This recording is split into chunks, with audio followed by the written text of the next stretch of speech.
Hello everyone, Dan KB Jeet Kune Physiology More, and this week's subject is going to be applying the science with Jeet Kune Do. Okay, so we talked about several components last week. We actually did bend and survive. Now we're going to talk about applying the science in different ways. So I'm going to try to explain this. I'm going to use some scientific terms slash analogies. I'm also going to basically make things a little bit basic and simple. One thing that I've learned about myself is I'm very good, or I have a knack for taking something more scientific or more technical or whatever it may be and applying it in a more basic form to explain to everyone how it works. So if anything that I explain, if it doesn't make a lot of sense to you, basically meaning that if I'm not putting it in general enough terms, because I know everyone's on a different level, just because you don't know about scientific facts, about things of the human body or whatever it may be, does not mean that you're not smart. Does not mean that you need to go learn necessarily. Yes, it's going to help, but just give me your feedback. If it does not make sense to you, please tell me, and I will explain to you. Like I said, you can always private message me. You can email me. Again, private messenger. It's Daniel Kibbe, Daniel Kibbee. That's Daniel Kibbe on Facebook Messenger, or my email, Bruce Lee Lives on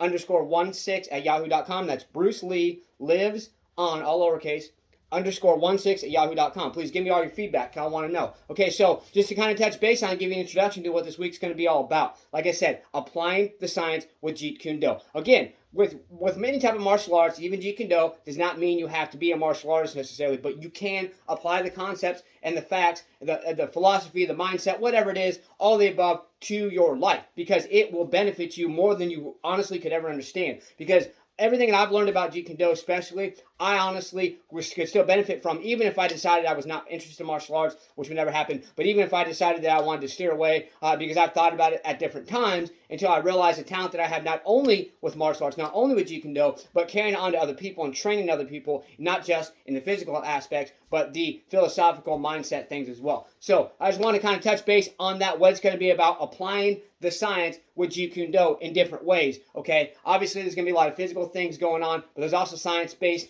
in the brain. So let's get ready for this. You have to stay motivated, believe in yourself, believe in Kune Do, and believe that you deserve it. Let's get out there. Let's go. Smash, punch, kick that like button. Just don't break it. Let's get out there and do something. Let's go.